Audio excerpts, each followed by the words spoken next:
Well, thanks everyone. I'm excited to be joined here with Nikki Smith from BMP. We have Amanda Landsaw from Endeavor Business Media and Paul Daniel from Fusible. And we're going to pick their brains today, talk a little bit about some of these disruptions that we've been hearing about, that you all are seeing. Maybe they're challenges, maybe they're just, some of the new normal.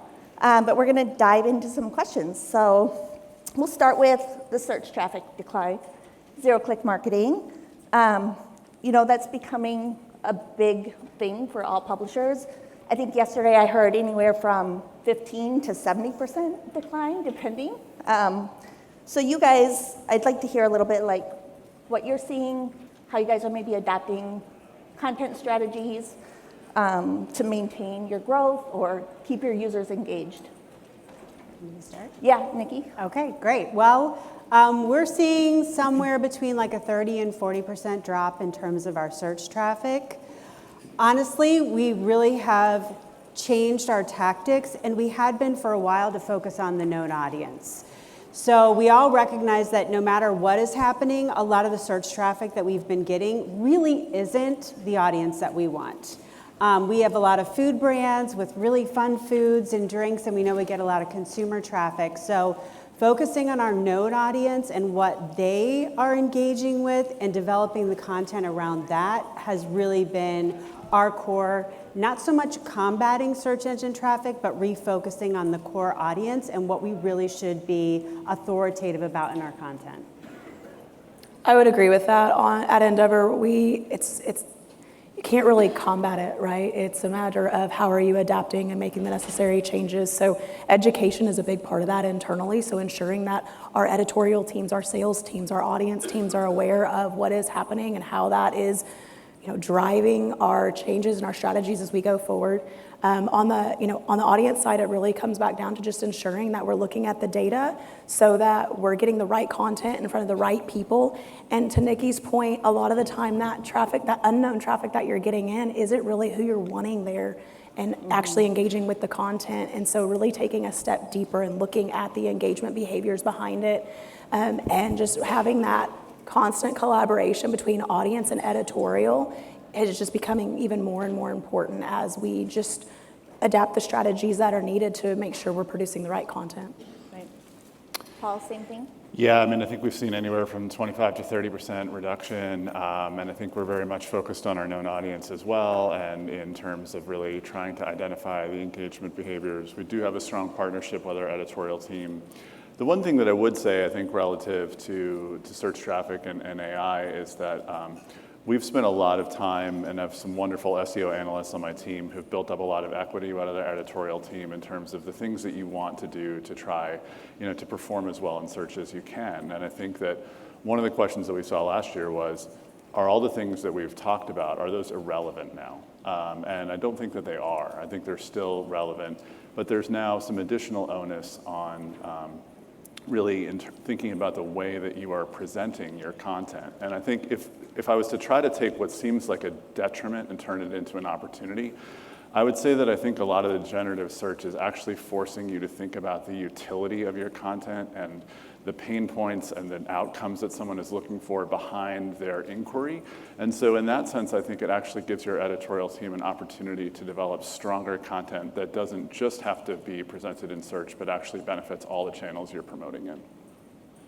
Yeah, I think that's a great point. All of you guys kind of hit the nail on the head. You're probably missing some of that impression traffic, but it's not your core audience, right? Those people are getting their quick information the way they need. They're not the people that are going to be coming back and engaging with your content. So with that in mind, how have you seen conversions? Have you seen that drop off?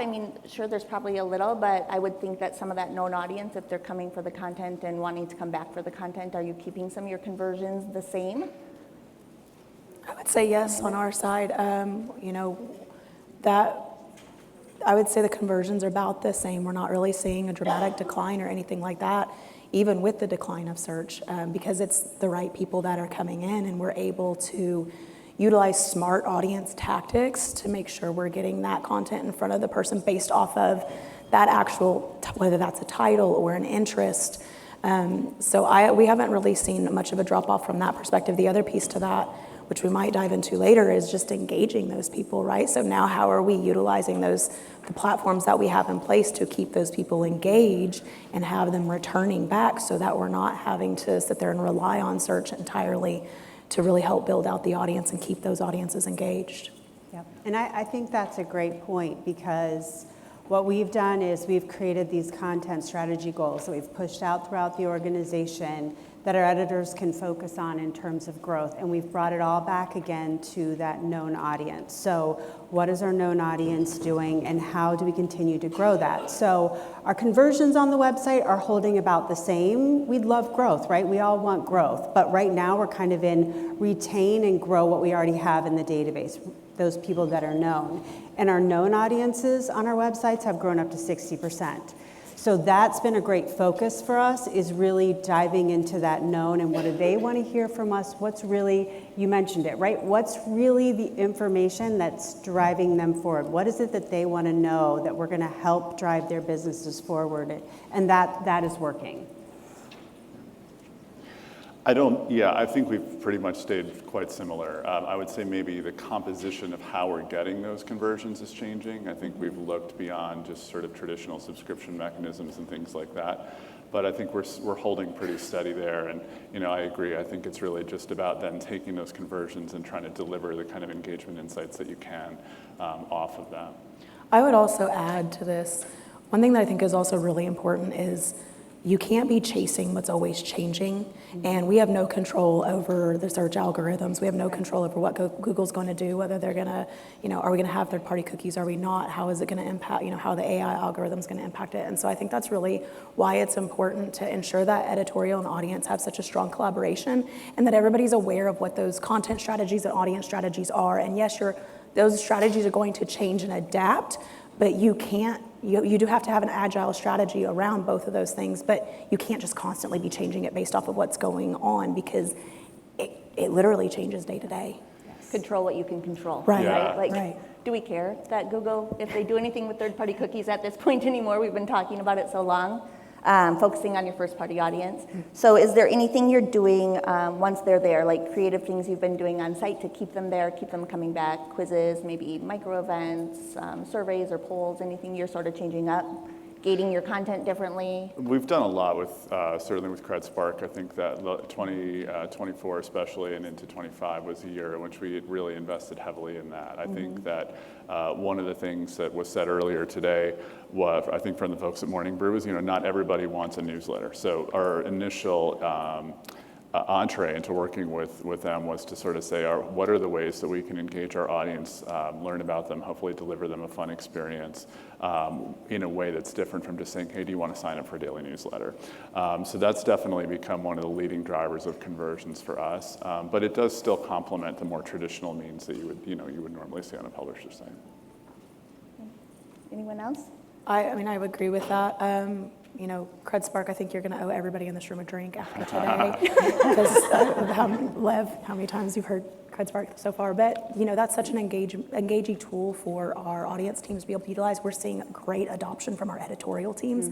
They're excited about another way to engage the audiences and get those people, whether known or unknown, right? Known is absolutely important, but the data you're gathering from unknown audiences as well can be extremely valuable.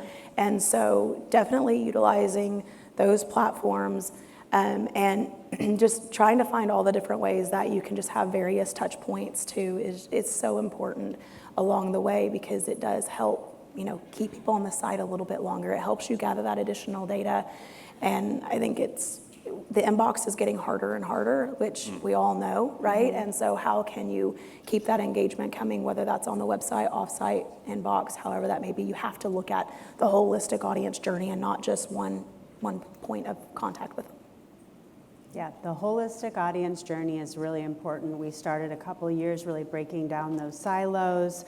When we eliminated our print magazines and went digital, we found there was just this breakdown in terms of you had an audience using this product, an audience using this product, and we've tried to become platform agnostic, product agnostic, and really make it about the experience and the content. And you can get it in all these different places, and from day to day it may be different. Sometimes you may just want to listen to audio in your car. Great, we've got that available for you. Sometimes you want to watch a video. So really breaking down those product silos and taking it back to the user experience, where they want to read the content, anywhere, right? Make that available. And when you start doing that, that makes a big difference with your audience. Yeah, you went through a big transformation in Yes. the past year or so. I know we were going to maybe talk about that last year a little bit, but Yes. it's a brand, right? It's not the channel. Correct. It's where they want to consume your Correct. content. So, okay, great. What are you seeing like a percentage of referral traffic coming from AI summaries? I'm sure that you're starting to track that now as a referral source.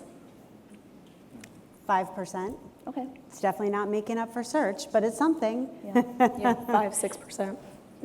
For us, it's low. It's about 0.2 Okay. right now. Yeah, so not a lot right now. Great. Well, let's shift a little bit. Amanda, you had kind of brought up email, which is always a challenge. It's probably our number one channel, right, of how we're reaching our audience, I would guess. But with the increase in bot activity, just the difficulty reaching the inbox with different filters and, the primary inbox, the non-primary inbox. What have you sort of done to your marketing and audience strategy there to sort of look at your engagement differently, or maybe are you changing up the way you're segmenting your audience to try to, break down some of those difficulties? Behaviors. I mean, it is so critical. We have to get away from just using specific demographics. I just want to target this title and really start implementing the behaviors. Yes, your lists are going to be smaller in that sense, but those are the engaged audiences, right? Those are the people that are visiting that specific topic center or, that specific article, and that's invaluable to the client as well. So not only does it benefit you internally as you're doing your audience acquisition and retention, and your editorial teams and better understanding who is reading what, but it also helps provide that next level down for clients. And so we've really started going all in on audience segmentation with taking it that step further with the behavioral data on top of the demographic data and how you can really utilize that and piece it all together. And you have to make those adjustments from day to day because it is going to be different, and you have to start layering on those different pieces. And it's an education opportunity to talk with your sales teams, because now you may have taken a list that was 50,000 people down to 10,000 people, but why are those 10,000 people that top tier that you can really start seeing results from versus that 50,000?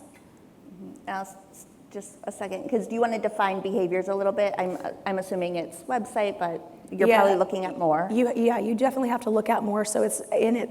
Again, it's more than just the job title, but are they opening and clicking on emails? What are they clicking on in those emails? What topic centers are they visiting on the website within the last certain number of days, right? You don't want to be looking at a year or 2 years ago. You would really want to be defining what that looks like. And that's going to be different from organization to organization, right? You're going to have your own engagement strategy, but it is super important to define what that is and that everybody is on the same page to what that is too.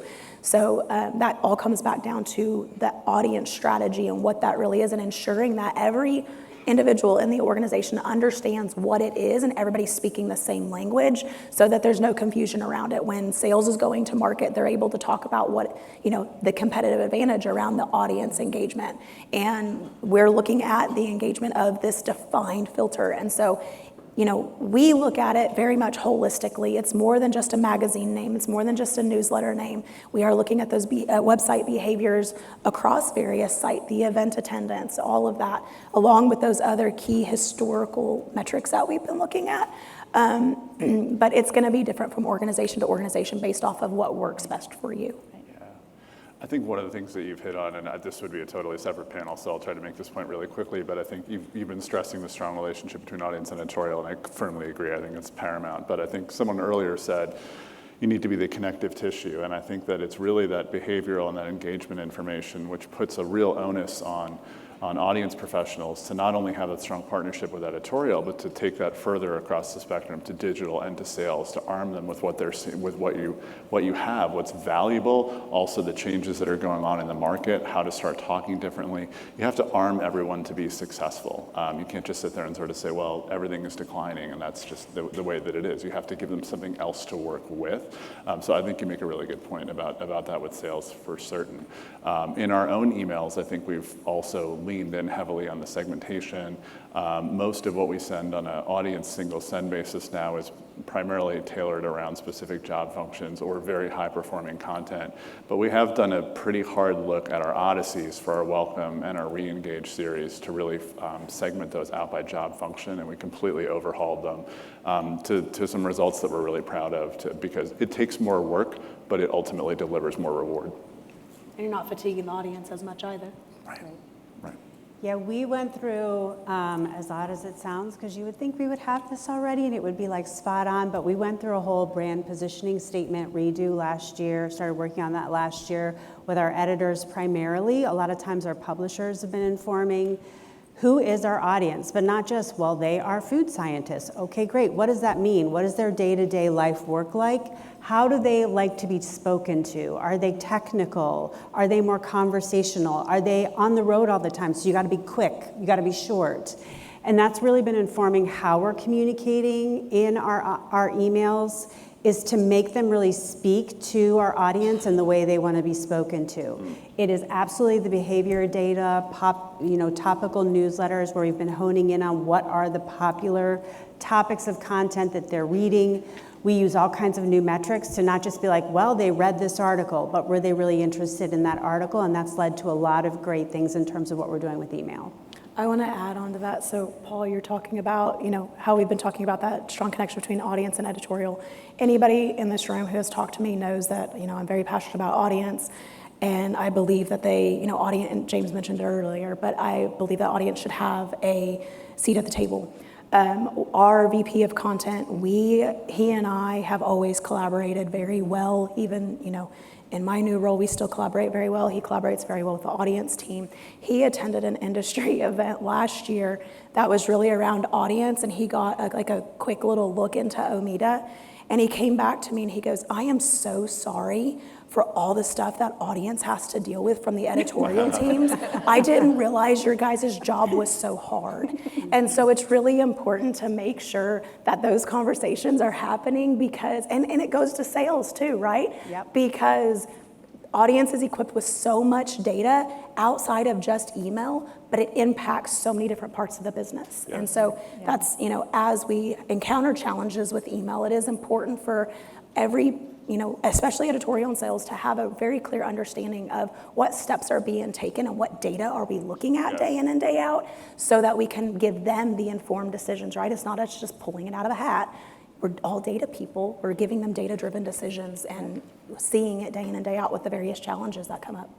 I think that you're so right, and I think that we're going to see a lot of incredible technology today that's showing audience data. We've already seen some this morning, and that's awesome. I've always been a believer that technology is an amplifier of your process and your culture, good or bad. It's neutral.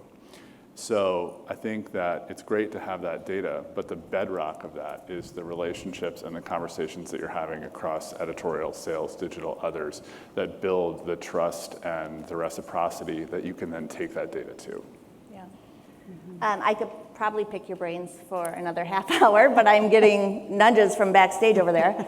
Thanks, James. I'm going to ask you one last question.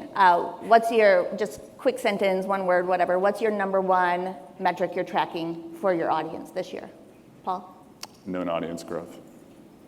Audience engagement. Monthly active users. Monthly active users. Mm-hmm. Great.